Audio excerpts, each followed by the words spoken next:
ini gambaran makan saya. Saya itu paling suka nasi goreng, mian itu mie goreng itu saya paling paling suka.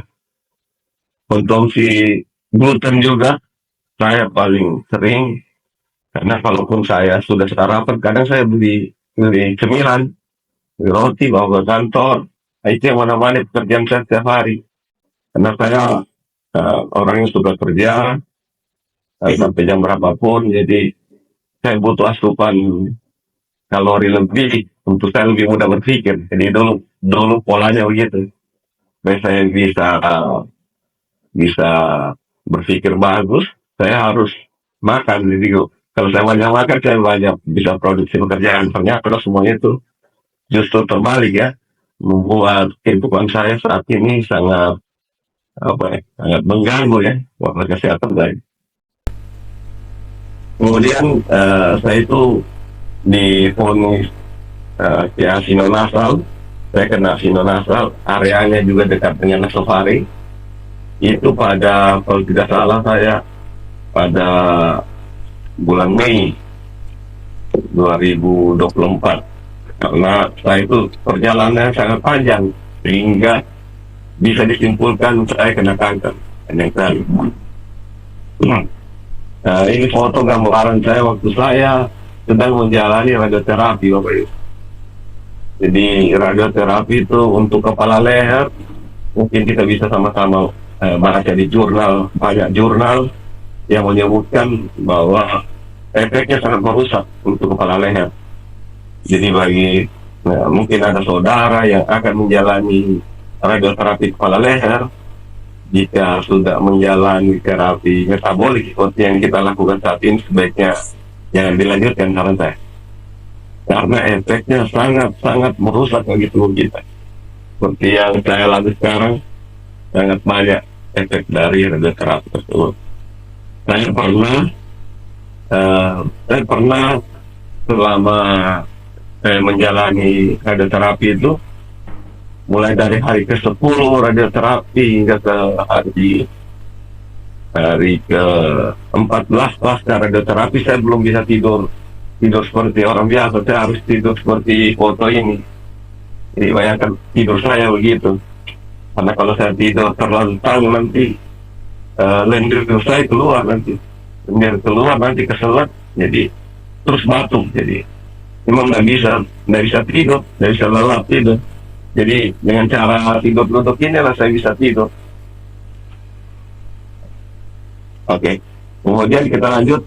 Gambarannya itu saya sebenarnya merasa ada benjolan di leher saya tiba-tiba pada 2021. Namun karena aktivitas olahraga saya tinggi, saat itu saya memang minum obat, beberapa obat yang saya minum antibiotik, sehingga benjolan itu pernah kempes, akan tapi tiba-tiba benjolan itu ada lagi dan keras. Saat mengeras saya mulai merasa kurang enak dan saya rasa mengganggu aktivitas saya. Saat itu waktu saya benjolan di leher saya itu mengeras, timbangan saya kurang lebih 75 dengan tinggi badan saya 163. Kemudian karena saya terganggu, saya mulai pergi ke rumah sakit, periksakan ke dokter bahwa kondisi saya begini. Awalnya saya ketemu dokter ahli bedah, saya di screening, diperiksa, dimintai untuk CT scan, tapi saya saat itu masih takut. Dokter hanya juga tidak bisa memberi kesimpulan pasti karena memang belum bisa lihat dari hasil penunjang medis apa sebenarnya benjolan ini. Kemudian saya dikasih antibiotik, saya konsumsi antibiotik. Dasarnya pada saat konsumsi antibiotik itu benjolannya tidak berkurang signifikan, jadi kurang lebih tetap saja. Dan dokter sudah berkesimpulan ini tumor, entah ganas ataupun jinak, beliau belum tahu. Kemudian setelah bulan Juli 2023 itu saya memberanikan diri lagi. Di bulan September 2023 saya minta rujuk ke tempat kerja saya sendiri. Kebetulan saya kerja di rumah sakit Bapak Ibu, rumah sakit IPB di Sulawesi Tengah di Kota Palu. di rumah sakit saya sendiri ini, rumah sakit Undata, saya itu awalnya diperiksa USG pada September 2023. Hasilnya itu ada lesi sebesar 2,75 kali 2,1 cm, dan dokter radiologi mengeluarkan kesimpulan ini tumor jinak. Kemudian karena saya periksanya di Poli THT, kemudian dokter dari Poli THT itu rujuk lagi ke pemeriksaan penunjang radiologi CT scan. Kemudian hasilnya itu parotis sinistra disertai dengan limfadenopati cervical sinistra.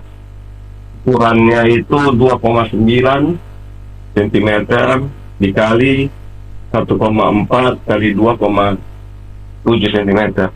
Itu hasil CT scan. Kemudian karena dokternya belum puas, saya itu diminta FNAB. Sebenarnya saya tidak berani FNAB ini, tidak mau sebenarnya, karena saya tahu berbahaya. Tapi karena terus diyakinkan dokter, dan pilihan saat itu tidak ada, mungkin karena pengetahuan saya juga masih sangat kurang, hingga saya jalani FNAB ini. Hasil FNAB itu gambarannya saya itu inflamasi dengan beberapa sel menyerupai sel epitel, namun belum menyingkirkan proses neoplastis. Jadi masih dianggap ini bisa kanker gitu hasilnya. Nah, setelah saya FNAB, saya merasa ukuran tumornya itu bertambah. Setelah FNAB saya langsung merasa ini bertambah ini, kurang lebih hampir 2 kali lipat dari ukuran sebelumnya. Itu saya punya perasaan ini makin bertambah ini, karena tidak mendapat gambaran jelas dari penyakit saya. Dokter juga pada saat itu hanya memberikan antibiotik dan lain-lain. Saya makin stres ya kondisi saya di posisi ini. Di Desember 2023 saya memaksa dokter untuk merujuk saya ke rumah sakit setingkat di atas dari rumah sakit tempat saya bekerja, ketika di Sulawesi itu adanya di rumah sakit Wahidin Makassar. Jadi Desember itu saya memulai lagi perjuangan untuk mencari sebenarnya ini sakitnya apa sebenarnya, memastikan. Kemudian di Desember itu saya langsung dipaksa, kebetulan dari Undata itu THT, dirujuk juga ke THT Wahidin. Di 20 Desember itu saya tidak ada jalan lain kecuali di biopsi. Saya jalani lah.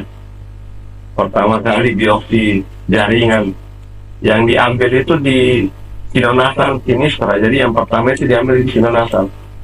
Hasilnya peradangan non spesifik. Dari hasil tersebut dokter masih merasa ini bukan peradangan biasa. Dia masih ragu kalau peradangan biasa, sehingga di 11 Januari itu saya diminta lagi FNAB. Hal yang saya takutkan kembali terjadi. Saya di FNAB, dan karena saya takut pasti ukurannya akan membesar setelah FNAB, saya yakin. Ternyata hasil FNAB itu dokter berkesimpulan itu lesi jinak autism. Waktu saya di FNAB ini saya 2 hari berturut-turut ditusuk. Jadi tusukan di hari pertama itu dokter merasa tidak yakin dengan sampel yang sudah diambil. Besoknya saya diminta datang lagi. Jadi 2 sampel yang diambil itu dibandingkan hasilnya lesi jinak autism hasilnya. Kemudian setelah bulan Januari saya kembali lagi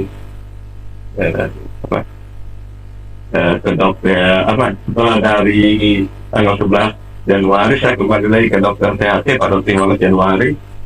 Dokter THT itu memaksa saya lagi karena dia juga tidak yakin itu lesi jinak.